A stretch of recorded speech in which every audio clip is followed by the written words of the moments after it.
Friends, नमस्कार। मेरा नाम है साक्षी और मैं आपका स्वागत करती हूँ साक्षी सीडीपी में। हमारा ब्लॉक 1 का यूनिट 1 कंप्लीट हो चुकी है। आज हम यूनिट 2 स्टार्ट करेंगे, जिसका मतलब है हेरिडिटी एंड इन्वायरमेंट। अच्छा, ये एक छोटी सी यूनिट है और एक बहुत इंपॉर्टेंट यूनिट है। मतलब आप समझ लो, इसकी एक दो क्वेश्चन आएंगे ही आएंगे हेरिडिटी और इन्वायरमेंट के। अब क्वेश्चन होता है कि हेरिडिटी और इन्वायरमेंट है क्या, मतलब हम पढ़ तो रहे हैं लेकिन इसका मतलब क्या है। देखिए, हेरिडिटी वो होती है जो हमें हमारे माता पिता से जो गुण प्राप्त होते हैं, ठीक है, जो वंशों से चले आ रहे हैं, मतलब पीढ़ियों से चले आ रहे हैं, वो सब आ जाता है हमारा हेरिडिटी में, ठीक है। अब होता है इन्वायरमेंट। इन्वायरमेंट क्या है कि जो हमारे आसपास का वातावरण है, जैसे कि फॉर एग्जांपल अभी आप स्कूल जाते हैं, या मान लीजिए ऐसा कुछ सोचिए कि आप अभी इंडिया में हैं, आपका यूएस आप जा रहे हो, तो वहाँ का इन्वायरमेंट, वहाँ का कल्चर अलग हो जाता है, तो आप उनकी तरह ढल जाओगे, क्योंकि वो इन्वायरमेंट आपको क्या करेगा, इन्फ्लुएंस करेगा, आपको प्रभावित करेगा, ठीक है। हम जैसे भी लोगों को देखते हैं, हम उनकी तरह काम करने की कोशिश करते हैं, है ना। स्कूल में हमने देखा होगा कि ये इन्वायरमेंट के हम टाइप्स भी पढ़ेंगे। स्कूल में हमने देखा होगा कि क्या होता है, एक कोई कूल सा ग्रुप होता है और हम चाहते हैं कि यार हम भी उस ग्रुप के पार्ट बन जाए, तो हम क्या करते हैं, उनकी तरह बिहेव करने लगते हैं, ठीक है। वो सब हम सोशलाइजेशन में पढ़ेंगे, लेकिन आप इसको ऐसे करके समझिए, इन्वायरमेंट क्या होता है, एक इन्फ्लुएंसर है हमारे लिए, मतलब वो हमें प्रभावित करता है, ठीक है। अब यहाँ कुछ पॉइंट्स लिखे हैं, उसको समझ लेते हैं। एच बोले तो heredity is the sum of total of trait potential present in fertilized ovum. अच्छा, अब ये क्या टर्म है, देखिए मैं आपको दो तीन चीज़ें बता देती हूँ कि जो फर्टिलाइज्ड ओवम होता है ये क्या होता है। देखिए, जब एक बच्चे का जन्म होता है तो क्या होता है, उसकी माता से और उसके पिता से उसको कुछ गुण प्राप्त होते हैं। मतलब क्या होता है, क्रोमोसोम्स होते हैं। जैसे माता और पिता में यहाँ पे मान लीजिए 23 पेयर आ गए माता से और 23 पेयर यानी जोड़ी, ये आ गए माता से और ये आ गए पिता से, ठीक है। माता और पिता से 23 क्रोमोसोम्स बच्चे में आएंगे, आपस में मिलेंगे, 46 क्रोमोसोम्स बन जाएंगे। ये ही क्रोमोसोम्स किस में आ जाएंगे, बच्चे में। तो यही लिखा है कि ऐसे ट्रेट का मतलब गुण, जो कि प्रेजेंट होते हैं, मतलब जो कि होते हैं किसमें, फर्टिलाइज्ड ओवम में। फर्टिलाइज्ड ओवम क्या होता है, माता और पिता से, जैसे माता के ओवम और फादर से जो स्पर्म आके जब फर्टिलाइज हो जाता है, जब मिल जाता है ना, निषेचन हो जाता है, तब उसको फर्टिलाइज्ड ओवम कहते हैं। यानी कि वो क्या हो गया, फर्टिलाइज हो गया, निषेचित हो गया, ठीक है। All the quality that a child have, quality जो चाइल्ड में जो भी क्वालिटी होती हैं, जो भी बच्चे में गुण होते हैं, वो कहाँ से आते हैं, उसके पेरेंट्स से आते हैं, ठीक है। तो अगर आप में एक अच्छा गाने का गुण है, अगर आप में अच्छा लिखने का गुण है, तो कहाँ से आया है, ये पेरेंट्स से आया है, ठीक है। तो जितनी भी हमारे अंदर क्वालिटीज़ होती हैं वो कहाँ से आती हैं, पेरेंट्स से आती हैं हमें, ठीक है। दूसरा है union of male and female germ. अच्छा, जर्म ये वो नहीं है जो जर्म होता है, मतलब कीटाणु नहीं, ये जर्म बोले तो जर्मिनेशन, मतलब जो जीवाणु, जो हमारी वैसी सेल्स होती हैं, हमारे बॉडी में सेल्स होती हैं, उसमें जो सेल जर्मिनेट करेंगी, मतलब दूसरे सेल को, दूसरे प्राणी को उत्पन्न करने की क्षमता रखेंगी, उसको बोलते हैं जर्म सेल, बोले तो जर्मिनेटिंग सेल्स, ठीक है। ये क्या होता है, मेल और फीमेल की जर्मिनेटिंग सेल। ऐसी सेल का मतलब कोशिका, ऐसी कोशिका मेल और फीमेल की जो नए इंडिविजुअल को उत्पन्न करने की शक्ति रखे, वो आपस में क्या हो जाएंगी, फर्टिलाइज हो जाएंगी। और फिर इस फर्टिलाइज्ड ओवम को हम क्या कहेंगे, जाइगोट। इसको हम क्या कहेंगे, जाइगोट। ये आपको समझ में आया, 23 पेयर आपस में मिल गए, क्या हो गए, 46 क्रोमोसोम्स, ठीक है, 23 माता के, 23 पिता के। फिर क्या है, क्रोमोसोम्स में होते हैं 40 से 100 जीन्स। ये पहनने वाली जीन्स नहीं, जीन्स होते हैं जो हमारे गुण होते हैं, जो हमें रिजेंबल करते हैं अपने माता पिता से, ठीक है। एक क्रोमोसोम्स में कितने प्रेजेंट होंगे, 40 से 100। अब इसमें भी कुछ चीज़ हो जाती है डोमिनेटिंग और रिसेसिव, ये मैं आपको और डिटेल में थोड़ा समझा देती हूँ। क्या होता है कि मान लीजिए दो गुण हैं आपके, मान लीजिए पिता जो है वो थोड़े एक्टिव हैं, ठीक है, और माता जो है वो एक्टिव थोड़ी कम है, ठीक है। तो क्या होता है, जब ये वाले गुण मिले और मान लीजिए बच्चे में अंदर ज़्यादा एक्टिव वाले गुण आ गए, तो ये डोमिनेंट हो गया, मतलब इसने अपना प्रभाव दिखा दिया, इसको ओवरशैडो कर दिया, इस वाले गुण को ओवरशैडो कर दिया, तो बच्चा क्या हो गया है, एक्टिव। अगर बच्चा एक्टिव की जगह थोड़ा डल हो जाए, ठीक है, मान लो थोड़ा इंट्रोवर्ट हो जाए, तो माता का डोमिनेंट हो गया, मतलब माता ने पिता के गुण को क्या कर दिया, ओवरशैडो कर दिया, उसके ऊपर अपना प्रतिस्थापित कर दिया आधिपत्य। तो जो बच्चा होगा वो वैसा हो जाएगा। तो ये जो गुण होते हैं ना, इसमें एक डोमिनेंट कैरेक्टर होता है जो दूसरे कैरेक्टर को ओवरशो करता है, ठीक है, और जो कैरेक्टर दब जाता है उसको कहते हैं रिसेसिव, ठीक है, रिसेसिव। चलिए नेक्स्ट है इन्वायरमेंट इज एवरीथिंग। इन्वायरमेंट हर वो चीज़ है जो एक इंडिविजुअल को इन्फ्लुएंस करता है एक्सेप्ट हिज या हर जीन, उसके जीन्स को छोड़कर जो चीज़ हमको क्या करेगी, इन्फ्लुएंस करेगी, वो क्या है, इन्वायरमेंट है। मैंने बोला है मोस्ट इंपॉर्टेंट इन्फ्लुएंसर है इन्वायरमेंट। अब हम एक थ्योरी और पढ़ेंगे, डिबेट होती है कि हेरिडिटी ज़्यादा इंपॉर्टेंट है या इन्वायरमेंट ज़्यादा इंपॉर्टेंट है, ये अब डिस्कस करेंगे, ठीक है। नेक्स्ट है हमारा, मैंने आपको बताया था कि argument in the favour of heredity या इन्वायरमेंट। अच्छा, बहुत सारी डिबेट हुई है, जैसे अभी हम पढ़ेंगे विलियम वुड्सवर्थ की कि कौन ज़्यादा इंपॉर्टेंट है। कोई फिलोसोफर कहते हैं हेरिडिटी बहुत ज़्यादा इंपॉर्टेंट है, कोई कहता है इन्वायरमेंट बहुत ज़्यादा इंपॉर्टेंट है। इसके बारे में भी अभी हम पढ़ेंगे, दो इक्वेशंस दे रखी हैं, उनको अच्छे से डिस्कस करेंगे। पहले ना एक इससे रिलेटेड एक टर्म है, उसको पढ़ लेते हैं कि टाइप ऑफ ट्विंस, जुड़वा कितने प्रकार के होते हैं। तो जो जुड़वा बच्चे आपने देखे होंगे, ऐसे एक वो इंस्टाग्राम पे आती हैं वो चिंकी मिंकी, ये चिंकी मैं मिंकी, है ना, तो वो सेम दिखती हैं, ठीक है। तो ये क्या होते हैं, जुड़वा लोग होते हैं। ये होते हैं आइडेंटिकल ट्विंस और एक होते हैं फ्रेटर्नल ट्विंस। आइडेंटिकल मतलब जो डिट्टो सेम लगेंगे, मतलब वो चिंकी मिंकी। फ्रेटर्नल ट्विंस होते हैं, वो होते तो जुड़वा हैं लेकिन वो सेम नहीं दिखते, ठीक है, वो या तो लड़की या लड़का होंगे, ठीक है। मैं बताती हूँ कैसे।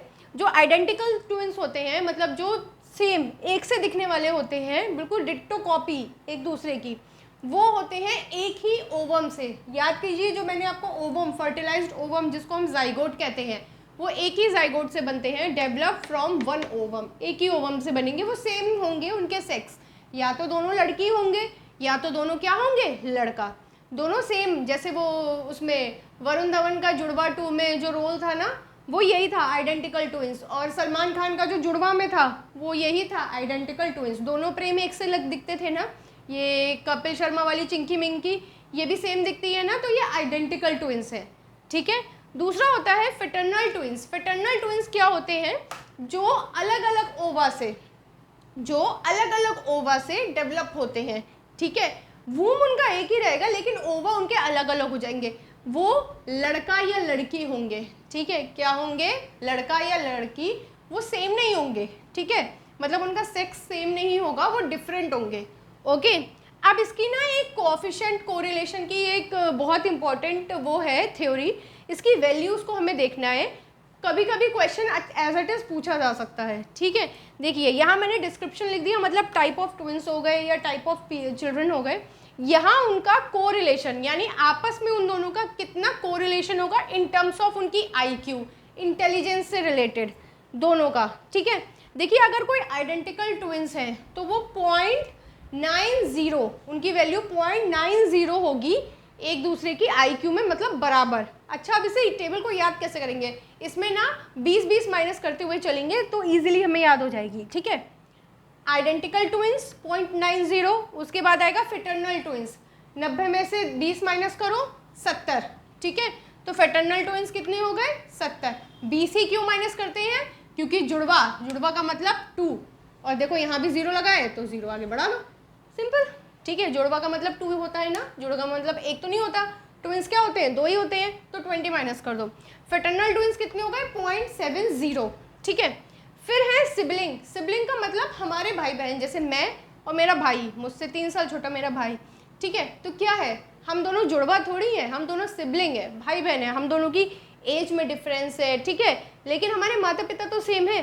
तो अगर हम दोनों की IQ का कोरिलेशन पूछा जाएगा तो वो होगा 0.50।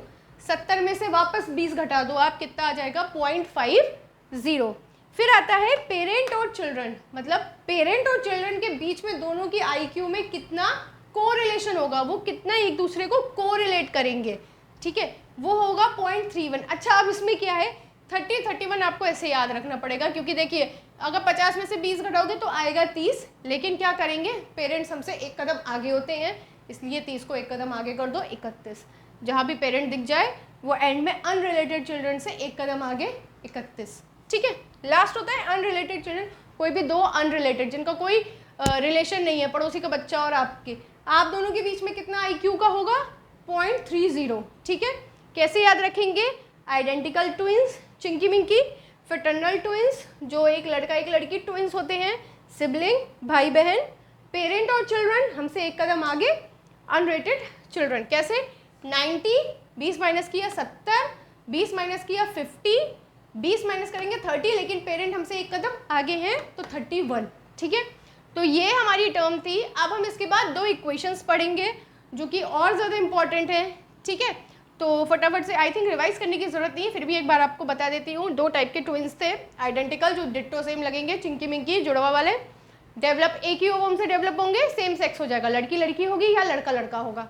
फ्रेटर्नल ट्विंस जो ट्विंस तो हैं, ठीक है, लेकिन एक लड़का और एक लड़की है जो अलग अलग ओवा से डेवलप हुए हैं। डिस्क्रिप्शन याद है आपको?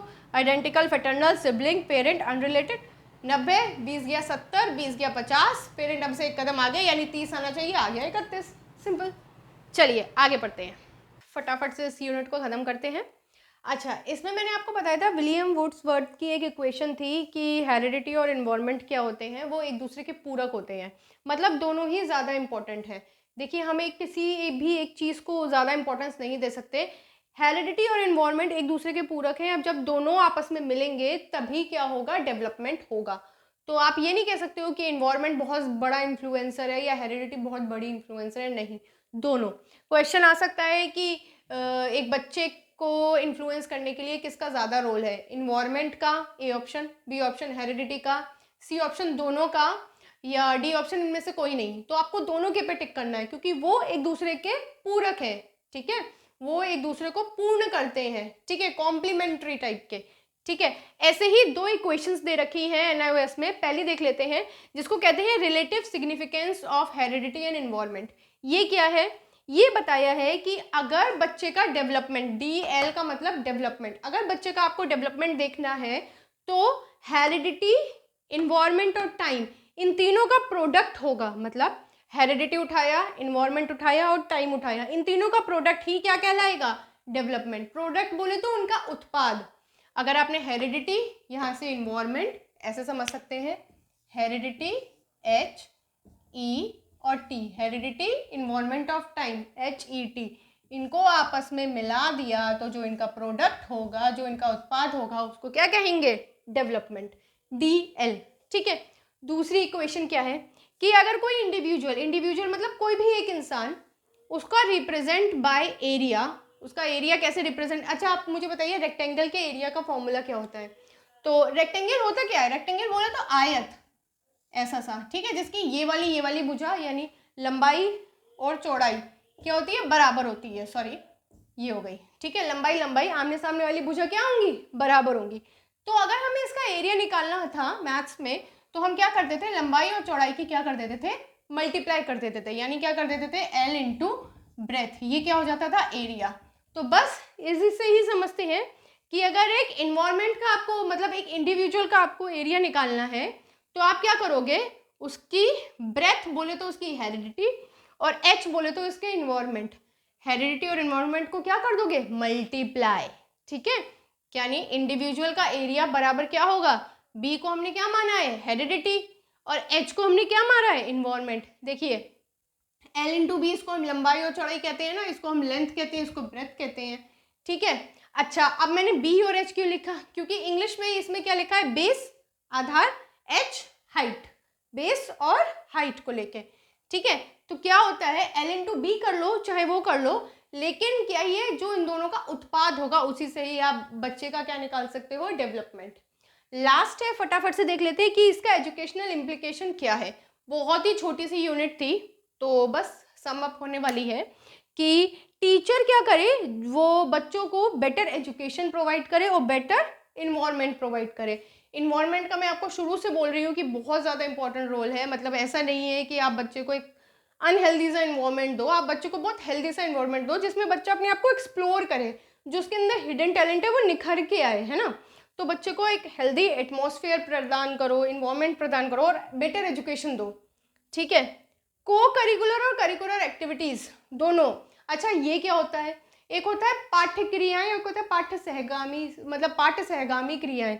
तो मैं बताती हूँ दोनों क्या होता है। आप लोगों ने देखा होगा कि जो रिजल्ट बनता है, ठीक है, एक तो होता है जो आप वैसी क्रियाएं करा रहे हो, मतलब पढ़ने में बच्चा कैसा है, सारी उसकी कॉम्पिटेंसी आ जाएंगी। कॉम्पिटेंसी बोले तो जो उसकी स्किल्स होती है, मतलब वो बच्चा कैलकुलेट कर पा रहा है ना, या फिर बच्चा इंग्लिश में कितना अच्छा है, या बच्चा हिंदी में कितना अच्छा है, मतलब पढ़ाई से रिलेटेड। और सह वाला को करिकुलर क्या होता है कि बच्चा डिबेट में कितना आगे है, जो अलग, जो पढ़ाई से अलग जिस भी एस्पेक्ट में आप बच्चे का आकलन करते हो। बच्चा ओबीडियंट कितना है, बच्चा बात कितनी सुनता है, बच्चा सोशली कितना एक्टिव है, ठीक है, जो अलग अलग क्रियाएं जो हम स्कूल में कराते हैं ना, वो आती है हमारी को करिकुलर में। और करिकुलर में आती है जो हमारी पाठ्यचर्या से रिलेटेड जो क्रियाएं होती हैं, ठीक है। दूसरा है डिफरेंट मेथड ऑफ टीचिंग। अच्छा, एक ही टीचिंग मेथड आप मत इस्तेमाल करो, आपको क्या है कि अलग अलग कोई भी एक टॉपिक को आप कितने और तरीके से पढ़ा सकते हो, है ना। आउट ऑफ द बॉक्स सोचो कि आप उसे कैसे और पढ़ा सकते हो। अच्छा, इस तरीके से नहीं समझ में आया, चलो हम दूसरा तरीका लेते हैं। इससे भी नहीं समझ में आया, चलो हम दूसरा तरीका लेते हैं। मतलब एक टीचर को क्या बनना चाहिए, डाइवर्जेंट थिंकर बनना चाहिए, मतलब वो अलग अलग तरीके से सोच के बच्चों को समझा सके, क्योंकि सबकी बुद्धि एक सी नहीं होती है, हर इंडिविजुअल डिफरेंसेस हैं। मतलब मैं अलग हूँ, आप अलग हैं, सब अलग है। तो क्या है, हमें अलग अलग मेथड लेने चाहिए। हम सबको एक ही मेथड से क्यों, मतलब वो एक सिचुएशन सुनी होगी आपने शायद कि एक ही डंडे से हाँकना, हम क्यों हाँके सबको एक डंडे से, है ना। सबके लिए अलग, जब भगवान ने सबको अलग अलग बनाया है तो मेथड्स ऑफ टीचिंग भी अलग अलग है। आप हम और पढ़ेंगे कि कितने सारे टीचिंग के मेथड है। तो जैसे कि मान लीजिए कोई भी विधि ले लेते हैं, अगर एक टीचर है, वो हमेशा क्वेश्चन आंसर मेथड से करता है स्टार्ट, या लेक्चर मेथड से, ठीक है, मतलब पूरा लेक्चर देके चला जाता है कि चलो ठीक है बुक निकालो, हम पढ़ेंगे अम्मा आज लगा दे झूला, है ना। एक क्लास 1 की कविता है, एनसीईआरटी में केवीएस में हम पढ़ाते थे। तो अम्मा आज लगा दे झूला, तो उसने भाई किताब वो पढ़ दिया, अम्मा आज लगा दे झूला, इस झूले पर मैं झूलूंगा, ठीक है। तो बच्चे क्या हो गया कि ना तो उसे समझ में आ रहा है कि ये झूला क्या है और क्यों लगा दे झूला, है ना। तो क्या हुआ, उन्होंने बोला कि मतलब अलग। अब क्या हुआ, दूसरा टीचर एंटर करता है, वो उसको गा के समझा के एक्शन करके अच्छे से बताता है कि इसका मतलब क्या होता है, टहनी क्या होती है, झूला क्या होता है, आसमान को मैं छू लूंगा, कैसे छू सकते हैं। तो वो बताता है, आप झूले पे बैठते हो, पीछे से आपको कोई धक्का देता है, आप ऊपर तक जाते हो, तो वो समझा रहा है ना, वो अच्छे से एक्सप्लेन कर रहा है। तो एक वो मेथड होता है, आपको अलग अलग मेथड ही अपनाना चाहिए। तीसरा टीचर आता है, वो तो और ही बढ़िया, वो पहले पोएम उसने समझा दी, फिर उन्होंने देखा स्कूल में झूला लगा है ना, बच्चों को झुला दिया, देखो ऐसे हम कर सकते हैं, तो वो और दिखा के डिमॉन्स्ट्रेट करके कर रहा है। तो ये सब हम पढ़ेंगे अभी, डिफरेंट मेथड ऑफ टीचिंग। और क्या है, बच्चे की आप पर्सनैलिटी कैसे डेवलप कर सकते हैं। देखिए, सुना भी था कि वो टेबुला रासा वाला, कि जो मनुष्य बच्चे का दिमाग होता है वो कोरी स्लेट की तरह है, टेबुला रासा है। तो क्या था उसमें कि आप किसी भी तरीके से बच्चे को बना सकते हो। मतलब वॉटसन ने भी कहा था, तुम मुझे 1 दर्जन बच्चे, नवजात बच्चे दो, मैं उन्हें ये बना के दे दूंगा। तो क्या होता है, आप देखिए, स्किल आपको भरनी है उनके अंदर, टैलेंट आपको उनका निकालना है, तो उनकी पर्सनैलिटी जैसी निखर के आएगी वो आपके हाथों में है, ठीक है। आप उन्हें कैसा बना सकते हो, क्योंकि छोटे बच्चे जो होते हैं वो टीचर को बहुत मानते हैं। मतलब दे वर लाइक कि हमारी टीचर ने ना ऐसे ए बनाया है, जैसे अगर उनकी टीचर ए ऐसे बना दे तो बच्चा ऐसे ही ए कॉपी करेगा। अगर उसकी मम्मा ने ए ऐसे बना दिया तो कहेगा नहीं आप गलत बना रहे हो, टीचर ने ऐसा बनाया है, मैं ऐसा ही बनाऊंगा, मेरे को ऐसा ही सिखाओ। आप समझ रहे हो, क्योंकि वो टीचर को बहुत ज़्यादा मानते हैं इस टाइम पे, ठीक है। फिर क्या है, guidance and counselling in school. बच्चों को हमें सही दिशा में गाइड करना है। कि अगर कुछ बच्चे, कुछ शरारती बच्चे होते हैं, तो उनको हमें ये नहीं कहना कि भाई शरारत मत करो, नहीं गलत बात, नहीं, हमें उन्हें समझाना है कि देखो पढ़ाई के टाइम पे पढ़ाई करते हैं, मस्ती के टाइम पे मस्ती करेंगे, ठीक है। आपका गेम्स का पीरियड भी तो होता है, जो आप गेम कहोगे वो गेम खेलेंगे, लेकिन पहले हम पढ़ाई करेंगे, ठीक है। हम अपना फटाफट से चैप्टर कंप्लीट करेंगे और फिर चैप्टर में ही हम आपको गेम्स खिलाएंगे। फिर क्या है, बच्चे की काउंसलिंग करो। अगर बच्चे को कोई इमोशनल या कुछ संवेगात्मक से रिलेटेड कोई भी इशू है तो आपको क्या करना चाहिए, उसको काउंसिल करना चाहिए, ठीक है। तो ये एक छोटा सा चैप्टर था, यूनिट थी हेरिडिटी एंड एनवायरनमेंट, जो हमारी खत्म हो गई है। कल हम ब्लॉक 2 स्टार्ट करेंगे। ब्लॉक 2 में पहला चैप्टर है पर्सनालिटी। थ्योरीज है उसमें, एल्डर की है, सिगमंड फ्रॉइड की है, कार्ल जंग की थ्योरी है।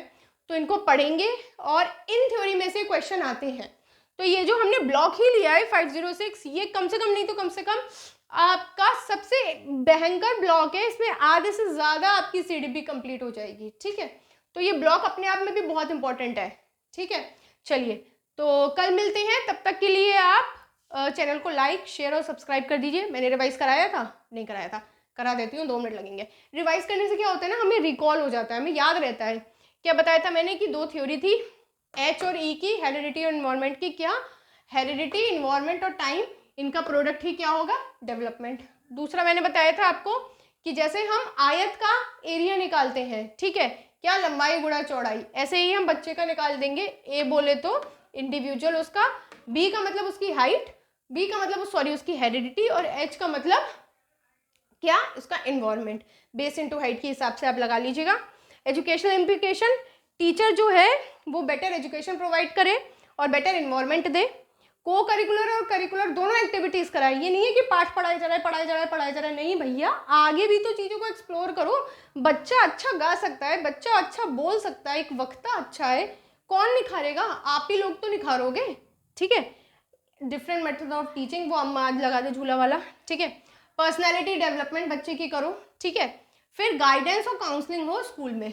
तो ये हमारा चैप्टर कंप्लीट हो गया, यूनिट कंप्लीट हो गई, हेरिडिटी एंड इन्वायरमेंट। अब हम आ जाएंगे ब्लॉक 2 में। फाइनली हमारा ब्लॉक 1 कंप्लीट हो गया, ब्लॉक 2 में हम पढ़ेंगे पर्सनैलिटी। और तब तक के लिए आप चैनल को लाइक, शेयर और सब्सक्राइब कर दीजिएगा। हम नए हैं तो कोई बात नहीं तो और अगर कोई भी आपको क्वेरी हो, कोई भी फीडबैक देना हो, या मैंने कुछ कहीं हिंदी में नहीं या कुछ भी ऐसे कोई दिक्कत हो, तो आप प्लीज़ मुझे कमेंट सेक्शन में बता दीजिएगा, या फिर आप मेरे को मेल भी कर सकते हैं, ठीक है। sakshi.edu@gmail.com मेरा ईमेल एड्रेस है, आप उससे मुझ पर पहुंच भी सकते हैं। मैं आपकी क्वेरी रिजॉल्व कर दूंगी। जैसे कि अभी मैंने बच्चों ने मुझे बताया था NIOS वाला, तो मैंने NIOS टर्म को डिस्कस किया था। तो ऐसे ही अगर आपको कोई भी क्वेरी है तो प्लीज़ मुझे बताइए, और साथ में मिलेंगे, पढ़ेंगे, और सीट तो हमारी है ही, ठीक है। तो फटाफट से कंप्लीट करेंगे। नोटिफिकेशन आने से पहले मोस्ट प्रोबेबली मैं ये चाहती हूँ कि हमारी ये पूरी CDP NIOS की तो कंप्लीट हो ही जाए, है ना। GSSS भी वैसे भी अभी थोड़ा सा लेट चल रहा है, तो एग्ज़ाम देखते हैं कब होता है ना। अभी ये 45/21 और 42/21 का वैसे भी रिजल्ट आना बाकी है। चलिए फिर कल मिलते हैं नेक्स्ट वीडियो के साथ। नेक्स्ट वीडियो होगी हमारी पर्सनालिटी ब्लॉक 2, ठीक है। चलिए, नमस्कार, ख्याल रखिएगा अपना, और बस खुश रहिएगा, मस्त रहिएगा, पढ़ते रहिएगा। चलिए, नमस्ते।